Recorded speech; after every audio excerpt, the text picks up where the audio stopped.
Bonjour, mon nom est Cynthia Daou, je suis productrice d'événements corporatifs depuis 26 ans et propriétaire de la firme Spheria Événements depuis 17 ans. Spheria, c'est une firme de production d'événements corporatifs, donc on fait des galas, des congrès, des anniversaires d'entreprise, des visites d'usines. Évidemment, je peux pas vous dire que c'est très beau dans le domaine des événements. Vous savez qu'on a été arrêté le 12 mars, les premiers arrêtés, et on n'est pas recommencé, mais pas du tout. C'est catastrophique pour le domaine des événements, je vous le dis. 2020 était pour être notre meilleure année de les 17 dernières années, parce que à partir de janvier, on avait des événements de booker jusqu'en décembre, ce qui est rare. D'habitude, au fur et à mesure de l'année, on remplit notre calendrier.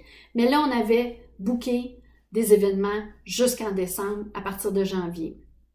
On faisait des événements en Colombie-Britannique, en Alberta, à Toronto, à Québec, à Laval, sur la Rive-Sud, à Montréal, dans les Laurentides. On avait des événements un peu partout au Québec et quelques-uns aussi au Canada, Toronto, tout ça.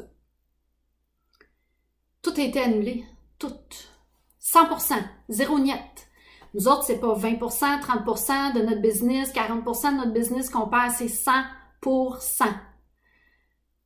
On est aussi producteur maison d'événements qu'on a conçus il y a 14 ans. C'est une production maison qu'on a décidé de faire pour les petites entreprises. C'est des gros parties de Noël où on a plusieurs petites PME dans la même salle. On était à notre 14e édition. C'est nous les instigateurs de ce concept-là. On s'est fait copier plein de fois au Québec. Mais c'est quand même une innovation de Spheria Événements. Et c'est 1500 personnes des 4 coins du Québec qui viennent se rassembler, fêter le temps des fêtes ensemble. C'est annulé cette année. Oui. Tout est annulé. Toute notre année est annulée. C'est un chiffre d'affaires de 500 000 qu'on perd. On part de 500 000 à zéro niet. Je sacrifie mon entreprise, je sacrifie mon salaire, je sacrifie les économies de l'entreprise, je sacrifie mes économies personnelles. Tout ça, là. Fait que mon sacrifice, il est quand même grand. Et je ne cacherai pas aussi que les dommages collatéraux faits à nos fournisseurs, c'est immense. Parce que pensez-y, nous, on est des producteurs d'événements et on engage habituellement entre 30 et 40 fournisseurs par année, de 30-40 entreprises fournisseurs par année, régulièrement. C'est-à-dire, on les fait travailler quand on a des événements, on prend des contrats avec eux. Et eux, ils ont des employés. Et tout ça, là, c'est zéro, là. Parce que nous, quand on ne fait pas d'événements, eux autres aussi, ils n'ont pas d'événements. OK? Ils n'ont pas de rentrée d'argent. C'est 200 à 300 employés. Parce qu'on parle ici des salles de réception, on parle ici des hôtels, des traiteurs, des animateurs, des équipes techniques, des équipes de décor, des DJ. On parle aussi des conférenciers. C'est beaucoup de monde, là.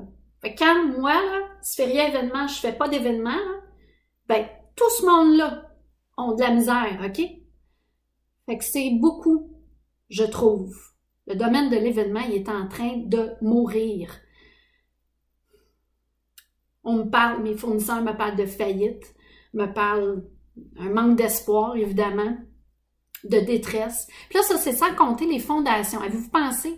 Fondations, OSBL, tous ces gens-là, là, ils font pas de gala bénéfices, là. Oui, je sais, le monde nous dit, pourquoi tu fais pas du virtuel? Oui, mais c'est pas la même affaire. Il y a une différence entre rassembler une communauté et des commanditaires envers une cause et faire ça en virtuel. Ils ramassent pas le même nombre d'argent et c'est triste. OSBL, avez-vous pensé? Fondation, tous ces gens-là n'ont pas fait de gala bénéfice cette année. Et quand on va en faire un, peut-être en virtuel, on va ramasser de l'argent, mais ça ne sera pas la même affaire. Y avez-vous pensé à ça? Ça aussi, ça fait partie des dommages collatéraux du domaine de l'événement. C'est comme si au printemps, là, on nous avait dit « Tiens, on va te donner un bon coup de barre de fer dans les jambes. Jambe droite. Après ça, l'été, jambe gauche. T'es-tu assis à genoux, là? Maintenant, cet automne, On te finit ça bien correct. Un coup de barre de fer dans l'estomac. Merci, bonsoir. Et là, on nous parle de cet hiver, peut-être une partie de l'année prochaine. Fait que j'ai l'impression que c'est comme si on nous tenait la tête dans l'eau, là, puis on nous dit, sois patient. Courage. Non, il faut que ça cesse. Ça suffit.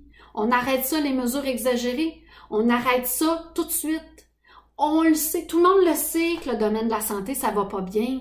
Mais sérieusement, là, de faire mourir un paquet d'entreprises, les dommages collatéraux au niveau de la santé mentale, la santé émotionnelle, d'empêcher des personnes âgées en santé de voir leur famille, d'empêcher les gens de s'entraîner, de se rassembler, de manger dans des restaurants, de fermer des commerces pour sauver un système de la santé qui est malade depuis 25 ans. C'est absolument absurde parce qu'on ne sauvera pas le système de santé en faisant ça. On ne le sauvera pas.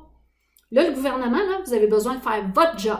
Nous autres, notre job, ça serait de recommencer à travailler. Pourquoi? Pour augmenter le système, pour augmenter l'économie, hein, faire rouler l'économie.